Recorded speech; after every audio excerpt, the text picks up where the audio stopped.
Hello everyone, I'm Evelyn, and the topic that I chose for my audio response is the impact that the Mexican Revolution has had on the evolution of Chicano identity and overall just Chicano identity as we know it.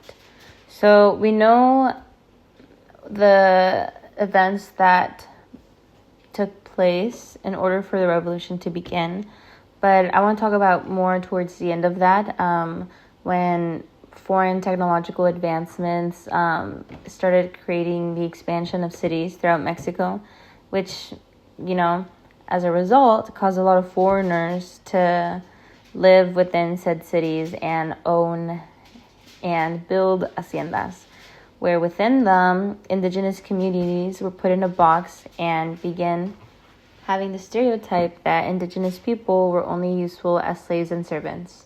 And they lived as such within these.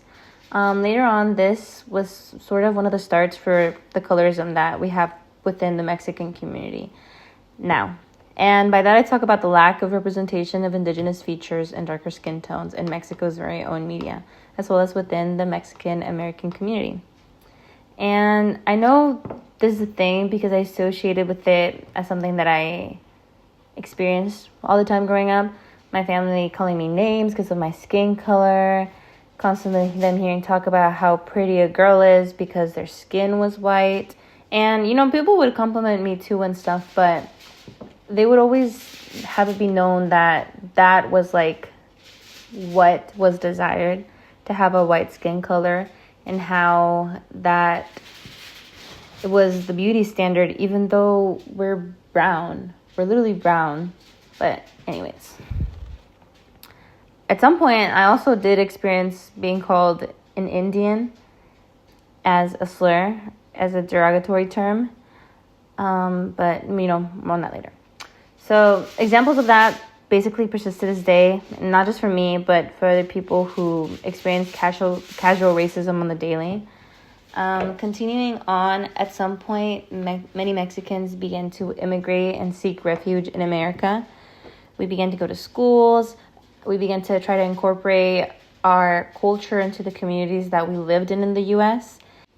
And that proved to be difficult because schools were essentially kind of being racist towards Mexican children.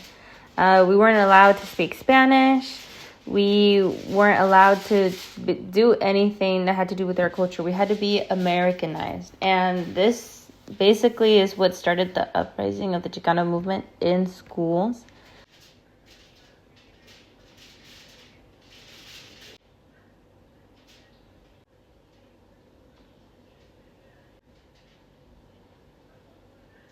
We come as immigrants and we are in a whole new country with different values, different culture and stuff. And being a Mexican American child, it's hard because you don't know. On one side, you have your parents' traditions and values, and then on the other side, it's the world that you're gonna exist in, maybe for the rest of your life now.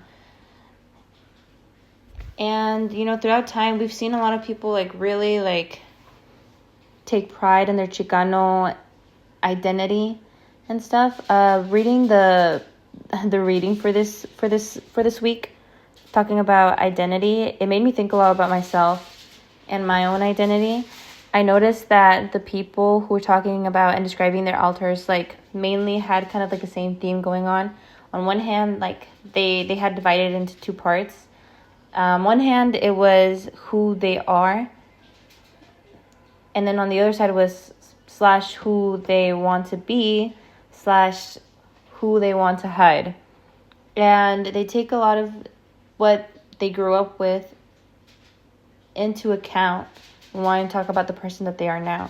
So for my identity, I know my values as a Mexican American child. I still respect my parents and I still speak to them in Spanish. But I have noticed that me and my parents do clash a lot because the values that they gave me are different from the world that I live in now. And I know a lot of times, as a Mexican American, it is kind of difficult to try to explain to your parents why their ideals won't be the same as yours, and vice versa. It's difficult for Hispanic parents to understand where their Chicano children might be coming from.